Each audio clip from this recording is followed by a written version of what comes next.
Public Safety, Attorney General. Well, thank you, Mr. Speaker. And of course, the health and safety of all islanders is of the utmost importance in an emergency, Mr. Speaker. And there's a wide variety, Mr. Speaker. It's to give the tools, it's to give services, not take away services from islanders, Mr. Speaker, during an emergency. Thank you, Mr. Speaker. The Honourable Member from Charlottetown, Winslow, your first supplementary. Okay, well, thank you, Mr. Speaker. Well, government has labeled this sitting as an emergency. All 27 of us are here now and can address each law that needs to be changed. If government is prepared to bring forward amendments, well, if the government knows the laws that it wants to change for a future emergency situation, why are those amendments not on government's legislative agenda right now? The Honourable Minister of Justice, Public Safety, and Attorney General. Well, thank you, Mr. Speaker. And that's a great question today, Mr. Speaker, because I received a phone call from the leader of the third party, my office did today, Mr. Speaker, asking us how a cooperative in his area can have a general meeting during a state of emergency, Mr. Speaker.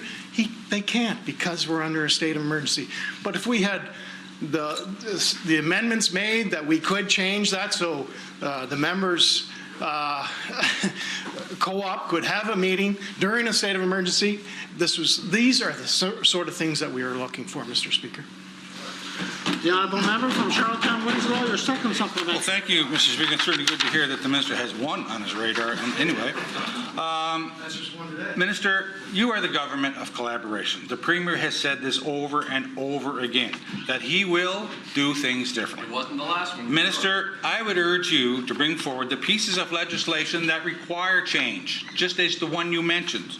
My final question to the Minister today, will you pull this piece of legislation and admit that it was a mistake to promote legislation that would give such a broad power to your cabinet, Minister? The Honourable Minister of Justice, Public Safety, Attorney General. Mr. Speaker,